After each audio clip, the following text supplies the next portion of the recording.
It has assumed the position, and we're jacked up under the jacking point. I've got my axle stand at the back there. I was going to do the front, but I've got enough access here. I want to deal with the rusty sill edge here. I've chalked what needs doing, at least what I can see, and it's not that bad. It's a very long, thin strip, and most of it's just a little flat section. I'll whiz this off and see what's behind. It doesn't feel that bad, so I'm hoping this is going to be a fairly straightforward repair. It doesn't seem to make any sense to me to pull the whole sill off, which is a massive job, just to repair this bottom lip here where it's gone through. Fortunately for me, I keep all kinds of weird stuff, and one of them was the outer sills of an Orange Princess I broke a few years ago that was very rotten, but somebody had put new sills on. They weren't welded on fantastically well, but that's great because that made it very easy to unpick. Now this sill, I do need to tidy up this edge where it was welded. That's not a big deal. There's no rot in it. It's nice and clean. And this is the piece that I've cut off, and I can template that straight onto here, so I know that my new piece should be the right shape.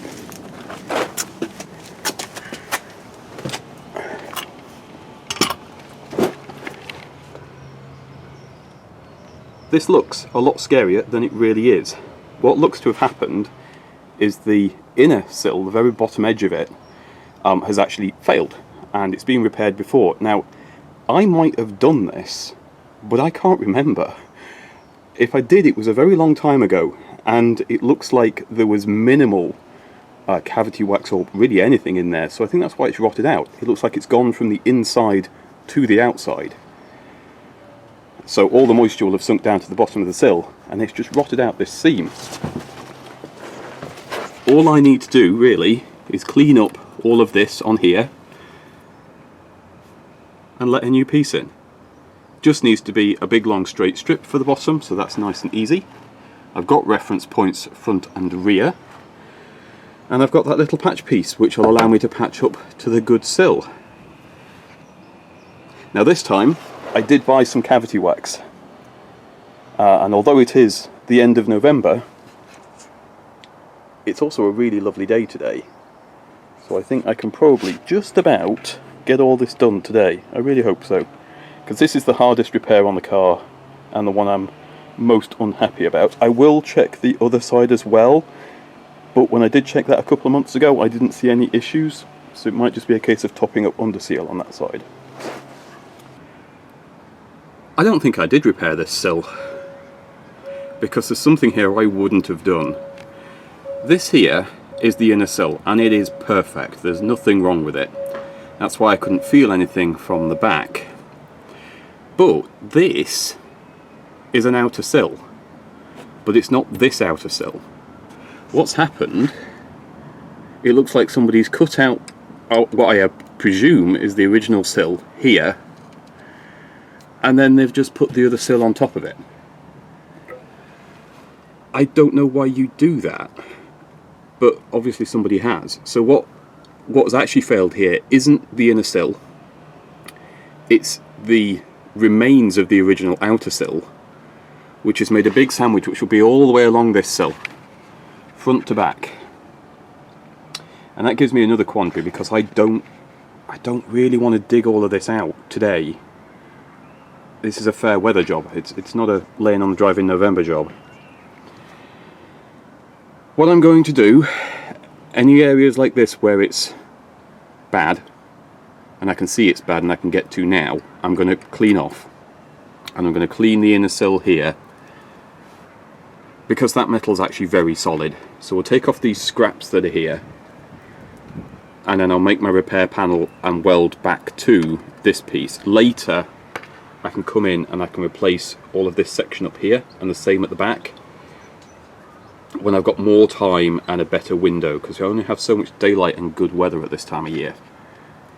I am picking a battle with this one, and I just don't want to unpick anything that isn't rusty now, when I can just deal with the bits that are bad.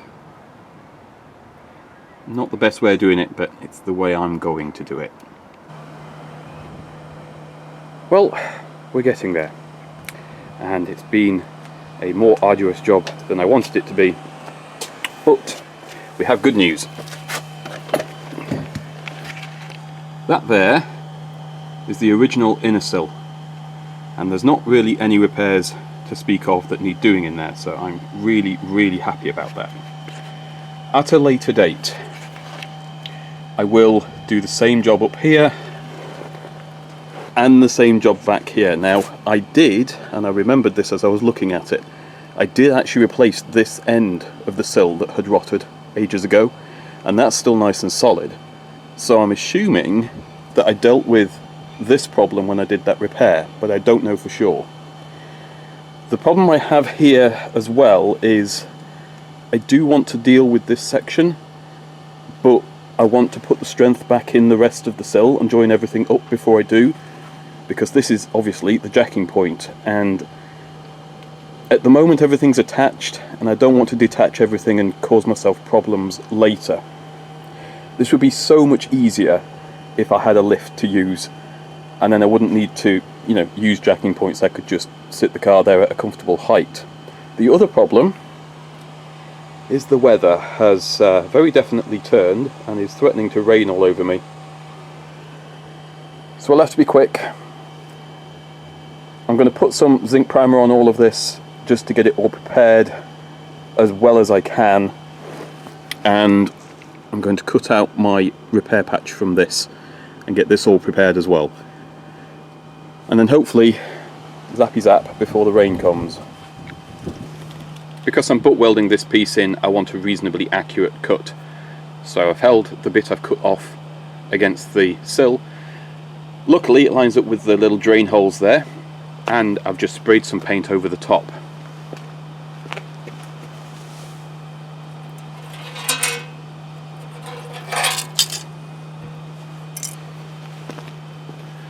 That then gives me a decent cut line, and I can clean it up afterwards, which will be a lot easier than trying to clean it up at this point.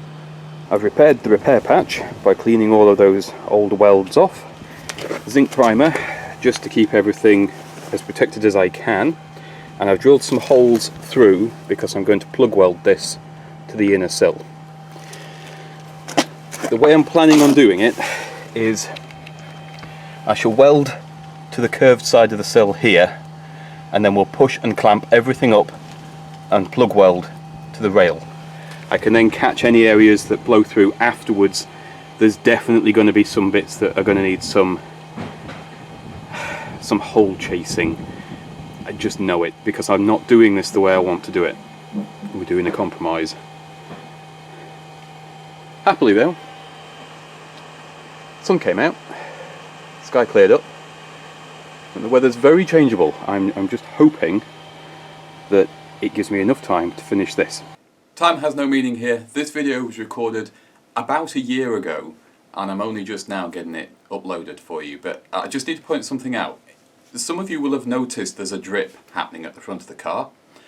I thought that was rainwater, because I couldn't smell it, so there was nothing to be worried about, and everything was a bit wet. It's not rainwater. You'll find out what it is in a moment. Keep watching. I'm going to let this paint dry, and I'm going to get some fuel in myself and let my batteries finish charging up on the tools, and then we'll get this in. I'm quite eager to have this sorted out. That's some very ugly work. I had some bigger gaps than I should have had for welding, but they weren't quite enough to put a bit of metal in. But first pass is done. The inside probably looks like a hedgehog meeting. It'll just have to do.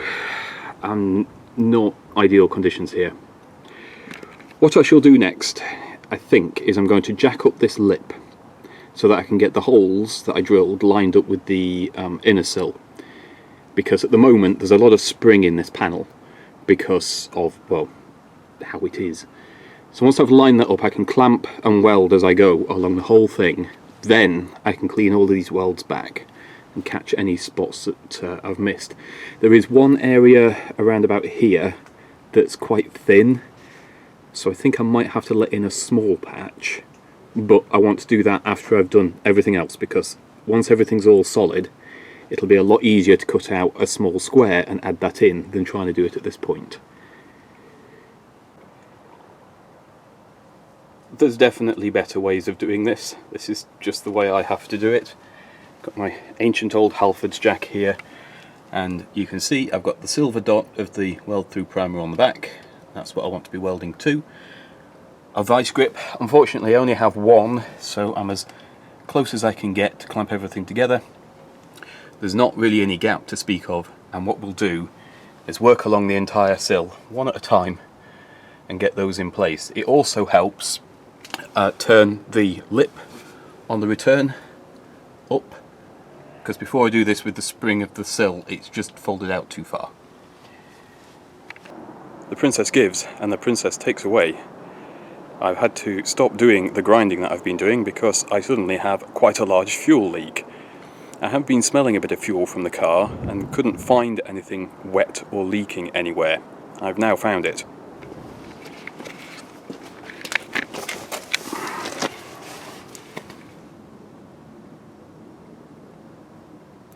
That's all petrol. That's not great, because I'm working here and all my grinding sparks are going over here. I'm going to put the car back on the ground because I can do this with it on the ground, and I'm going to move it and see if I can sort this out, because it looks like it's this hard line here, and I mean that's really bad. So I need to just stop play and deal with this immediately, because this has now just made this job very dangerous. Not what I wanted. Right, she's up on a jack stand, and this is what leaks out. That's quite a large puddle. I've just stopped. It's getting, for winter, quite late now, so I can't finish this job. I'm going to have to leave it there because I can't be having sparks flying around when I know there's fuel. Recipe for disaster. I think this is only just gone properly. I think it's been going, which is why I could smell fuel and couldn't detect it. And for whatever reason, just as I've been working, it's failed.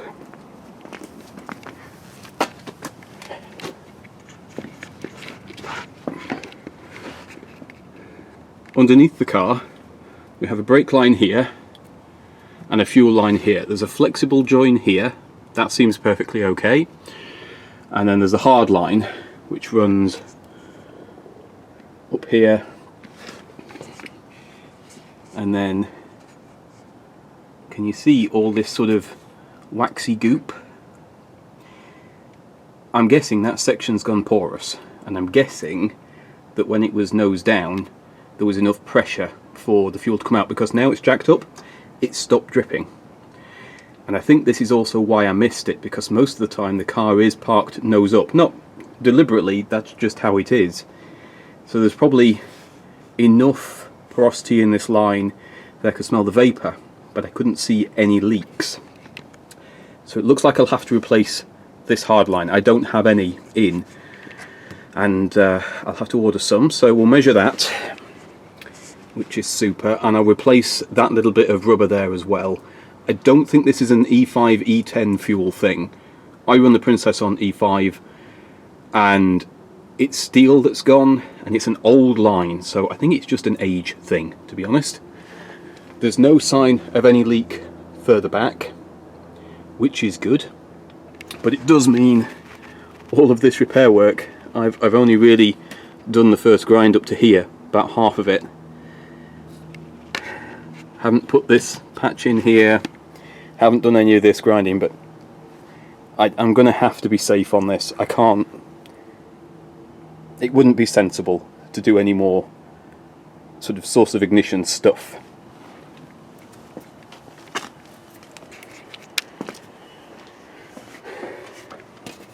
In the engine bay, that line comes up here. I was getting the occasional bubble in this fuel filter and couldn't figure it out, because once the car got running it was perfectly fine and the problem went away, and that's an issue I've had on and off for a few years, but I've never been able to find a leak. So I'm guessing because there was all kinds of goop on these lines, it's hidden it for a long time. I'll find out what diameter I need for this, and I shall replace it with something that's not steel. If I can do like you do with brakes, if I can do like a copper line or something like that, I think I'll do that on this one. That should last better. What a nuisance. Oh well, that's old cars for you.